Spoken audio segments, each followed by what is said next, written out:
Doctor Shailendra ಬೆಳ್ದಲೆ. ಅಧ್ಯಕ್ಷರೇ, ನಾನು ಅಧ್ಯಕ್ಷರೇ, ಚುಕ್ಕೆ ಗುರುತಿನ ಸಂಖ್ಯೆ 2037 ಮಾನ್ಯ ನೀರಾವರಿ ಸಚಿವರಿಗೆ ಕೇಳಕ್ಕೆ ಇಚ್ಛಪಡ್ತೀನಿ ತಮ್ಮ ಮೂಲಕ. ಮಾನ್ಯ ಅಧ್ಯಕ್ಷರೇ, ಉತ್ತರವನ್ನು ಒದಗಿಸರ ಅಧ್ಯಕ್ಷರೇ. ಯಾಕಂದ್ರೆ ಬೀದರ್ ಜಿಲ್ಲೆಯ ಕಾರಂಜ ನೀರಾವರಿ ಯೋಜನೆ ಭಾರಿ ಬೆಲೆ ಬಾಳುವ ಫಲವತ್ತಾದ ಭೂಮಿಯನ್ನು ಮಾನ್ಯ ಕಾರಂಜದಲ್ಲಿರುವ 24,000 ಎಕರೆ ಜಮೀನನ್ನು ನೀರಾವರಿ ಇಲಾಖೆಗೆ ಕೊಟ್ಟಿತ್ತು ಅಧ್ಯಕ್ಷರೇ. ಸುಮಾರು ಒಂದು 28 ಗ್ರಾಮಗಳು ಮುಳುಗಡೆಯಾಗಿ ಅಧ್ಯಕ್ಷರೇ. ಅದರಲ್ಲಿ ಸಂಪೂರ್ಣವಾಗಿ 9 ಗ್ರಾಮಗಳು ಜಲಾವೃತಿ ಆಗಿ ಅಧ್ಯಕ್ಷರೇ.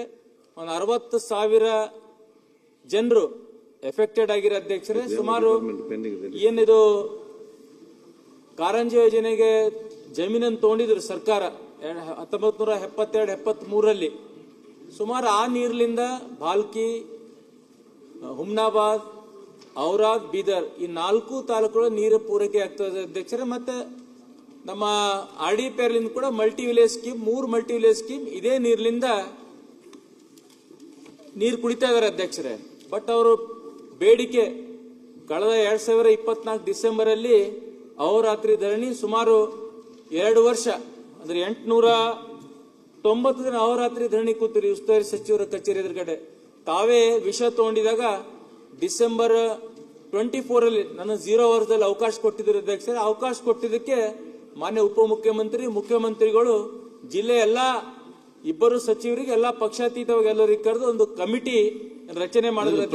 ಶೈಲೇಂದ್ರ ಉತ್ತರಲ್ಲಿ ಏನಿದೆ ಕ್ವಶನ್ ಕೇಳಿ, ಮತ್ತೆ ಇನ್ನು ಬಜೆಟ್ ಅಲ್ಲಿ ಮಾತಾಡ್ಲಿಕ್ಕಿದೆ. ಕಾಲಿಂಗ್ ಆ ಒಂದು ಕಮಿಟಿ ರಚನೆ ಆಗಿತ್ತು ಅಧ್ಯಕ್ಷರೇ ಏಪ್ರಿಲ್ 2025 ಅದು ಇದರಲ್ಲಿ ಉತ್ತರದಲ್ಲಿ ಕೊಟ್ಟಿದ್ದಾರೆ 13/11/2020 ವರದಿ ನೀಡಿರ್ತಾರೆ ಅಂತ.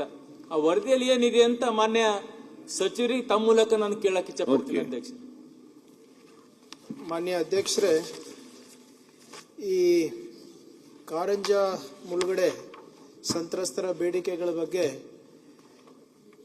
2014 ಒಂದು ಅಡಿಷನಲ್ ಚೀಫ್ ಸೆಕ್ರೆಟರಿಯ ರಿಪೋರ್ಟ್ ಮೇರೆಗೆ ಅವರ ಬೇಡಿಕೆಗಳನ್ನು ತಿರಸ್ಕಾರ ಆಗಿತ್ತು. ಯಾಕಂದರೆ ಆಗಲೇ ನಾವು ಅವರಿಗೆ ಏನು ಪರಿಹಾರ ಕೊಡಬೇಕಾಗಿತ್ತು ಕಾನೂನು ಪ್ರಕಾರವನ್ನು ನೀಡಿದ್ವಿ. ಆದರೂ ಕೂಡ ನಮ್ಮ ಜನರು ಪ್ರತಿಭಟನೆ ಮಾಡ್ತಾ ಇದ್ರು.